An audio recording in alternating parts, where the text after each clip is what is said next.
Hey guys and girls, it's Nathan Birch here from the B.Invested headquarters, and today it is April. April's fools. There's lots of fools out there. A fool with their money is often separated from it. So just want to talk a little bit about foolish things that I've seen out there in the marketplace over the course of the last 15, almost 20 years as a property investor. Today I want to talk a little bit about landlords and how some landlords are foolish out there and how they lose money, and some things that you can do to try and protect yourself. So moving straight on, number one, making sure that you are protected from all different aspects, making sure you have landlord insurance. All of my properties, I make sure that I have landlord insurance on those things because if something goes wrong, I want to make sure that I'm adequately protected, not out of pocket, minimising risk, and obviously maximising my returns. A lot of people try and cut costs and don't actually have that, and it's like driving your car uninsured. You wouldn't do it.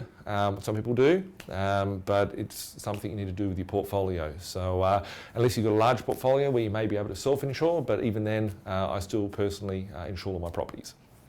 Second thing that landlords do that are wrong, sometimes they get the wrong property managers. So with it, I've seen over the years a lot of people try and find the cheapest agent in the area, get them to manage their property, and generally what happens is that those property managers stuff up and they don't get the best returns. You want to make sure that you've got a proactive property manager or an asset manager looking over your portfolio to ensure that you're getting the best return, because a lot of properties that we pick up here through our buyer's agency, I see them where they're rented maybe $30 or $40 per week less than what they should be, which in turn is like $1,500 to $2,000 per year that the owners are missing out of their pocket. When we acquire the properties, I actually run an asset management firm called Blink Property. I personally manage it like a hedge fund myself, and I look to try and derive the best returns out of my investors' properties. So I view our clients' properties like an extension to our own portfolios.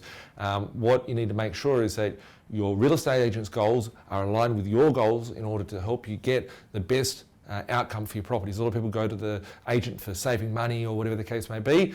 You can save a couple of dollars here or there, but if you're losing tens of dollars somewhere else, you're doing yourself a disservice. So you just make sure you're doing that. Third one, where I think that owners can be foolish, is when they try and self-manage their properties, because they try and save a buck, but then they end up, if I'm a tradie, I'll go tile tiles. Do I know how to tile tiles? I can tile tiles, but I don't like to tile tiles. That's a bit of a tongue twister there for us, tile tiles and tile tiles. With it, I profess not to do that. Could I build a website? If I built the B.Invested website or any of our brand's websites, they would probably look atrocious. I outsource that to the people that are the best, and in order to get the returns. Some owners out there think that they're better by managing themselves, and that obviously leads them to exposure to risk. So with managing your portfolio, what I think is important, that you treat it like a business. You have processes, systems, procedures in there in order to ensure that you're sort of maximising your position and minimising the risk. There's lots of little things that I've seen that owners have done over the years which have exposed them and left them greatly at a point where they could be sued, where they could be out of pocket, where tenants try and screw them over. Personally, for myself, another thing that I see where people are foolish as a landlord is when they actually try and befriend the tenant.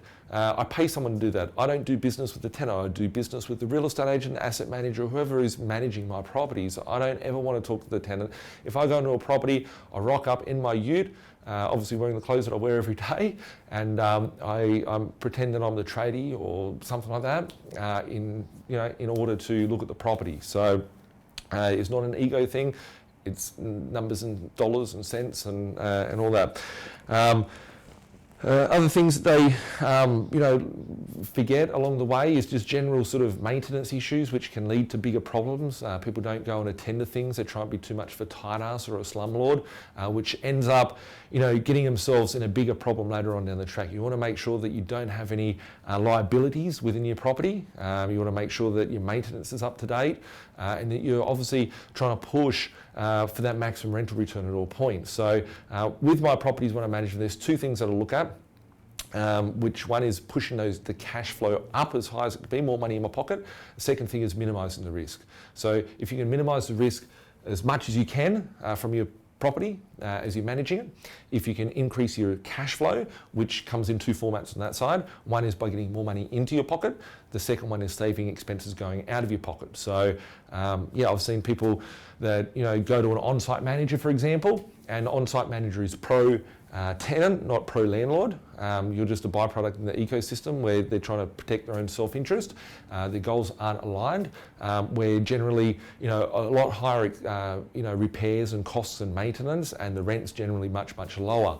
So from it, there's people out there losing money every single day of the week. As I always say, I've been a part of over 10,000 real estate transactions over the course of the last 17 years or 18 years as I've been an investor. Wow, 18 years, almost 19 years as an investor.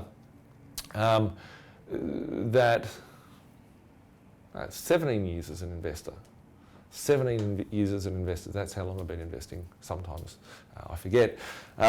So I've seen over 10,000 real estate transactions that I've been a part of throughout myself, my businesses, or the people that are around me, and I've seen the good and the bad and the ugly when it comes to all of these things. So be proactive on your position.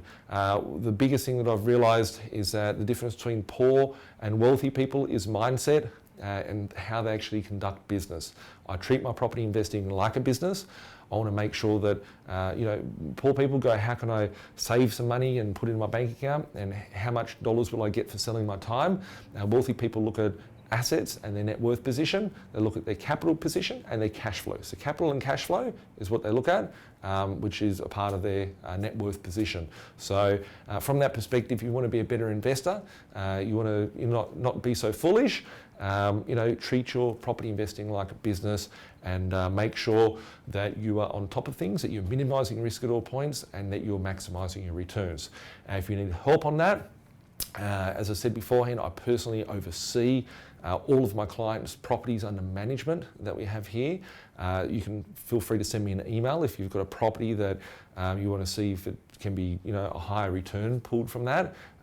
If you want to email me personally, I'll oversee the property myself, and one of my team will be in contact with you. You can email me at nathan@blinkproperty.com.au. That's Nathan, Nathan, @blink, BLINK, property.com.au, and I'll personally look at your position and see if I can help you increase your returns, because at the end of the day, I have built a portfolio of over 200 properties myself, and there's a process that goes behind that. One is obviously securing the property and buying the properties, which comes from getting the right deal and getting the finance, but the other aspect of it is obviously managing it so you've got a strong cash flow. My number plate is cash flow, and the cash flow is what the king is. So cash flow is king. So we'll catch up soon. Have an awesome day. Have a great time. Bye for now.